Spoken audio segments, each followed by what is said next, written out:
Olha, uma coisa que deixa muita gente intrigada é por que, dentro de uma mesma fé, existem tantas, mas tantas igrejas cristãs diferentes? Vamos mergulhar numa análise que compara essa diversidade toda a uma espécie de Torre de Babel dos tempos modernos. Só para a gente ter uma noção do tamanho disso, as estimativas apontam para mais de 40 mil denominações protestantes diferentes no mundo hoje. É um número realmente impressionante. Então, a pergunta que fica é: como é que a gente chegou nesse ponto? A explicação que vamos analisar nos leva de volta uns 500 anos no tempo a um conceito que teria, sem querer, criado essa nova Torre de Babel dentro do cristianismo. E a raiz de tudo isso, segundo essa linha de pensamento, está num princípio que foi o pilar da Reforma Protestante, o sola scriptura. A ideia por trás do sola scriptura, que significa somente a Escritura, é bem direta e, na verdade, muito poderosa. Ela diz que a Bíblia, e apenas a Bíblia, é a autoridade final para a fé e para a prática cristã.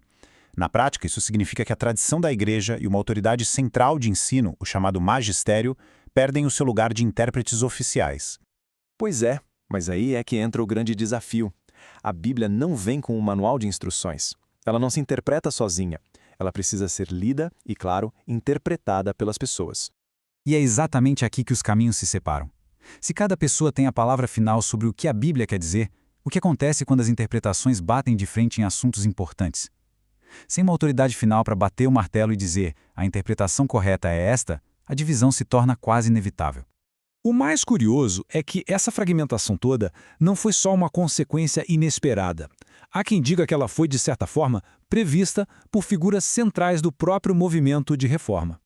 A lógica é bem direta, né? Quando as interpretações de um texto sagrado se tornam tão diferentes que não dá mais para conciliar, o resultado natural é que novos grupos se formem, cada um seguindo a sua própria interpretação. E essa citação, atribuída ao próprio Martinho Lutero, é de arrepiar. Ele teria dito num tom de lamento: "Meu Deus, o que eu fiz? Um dia serão tantas igrejas que nem poderemos contar. Cada cabeça será uma igreja." Parece que ele mesmo anteviu o resultado de sua ação. E não estamos falando de discussões pequenas, de detalhes. Os desacordos são sobre o coração da fé. O batismo, a salvação, a Eucaristia, como a igreja deve ser organizada, são essas divergências profundas que, ao longo do tempo, foram gerando milhares e milhares de denominações.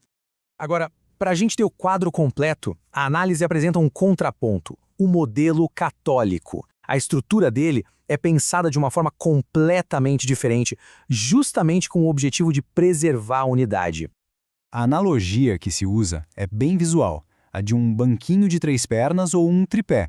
A ideia é simples, um tripé só fica estável porque tem 3 pontos de apoio que trabalham juntos. Se tirar um, tudo desmorona. E quais são essas 3 pernas? A primeira, claro, é a Sagrada Escritura, a Bíblia.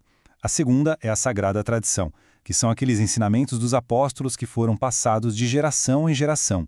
E a terceira é o magistério, que é a autoridade de ensino da Igreja, com a tarefa de ser o intérprete oficial das outras duas.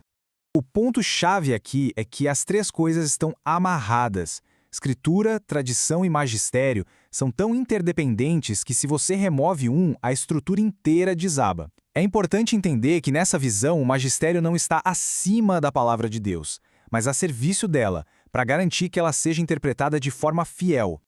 No fim das contas, quando a gente compara os 2 modelos, tudo se resume a uma única e fundamental questão: a questão da autoridade. E essa tabela aqui resume tudo de forma bem clara. De um lado, o modelo do sola scriptura, com a Escritura como única fonte e cada pessoa como intérprete final, o que leva a uma grande diversidade de doutrinas.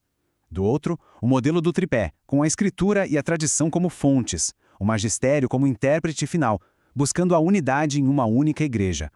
E isso tudo nos deixa com a grande pergunta que ecoa por mais de 500 anos de história. Se todos concordam que a interpretação da Bíblia é inevitável, quem ou o que tem a palavra final para garantir a unidade da fé?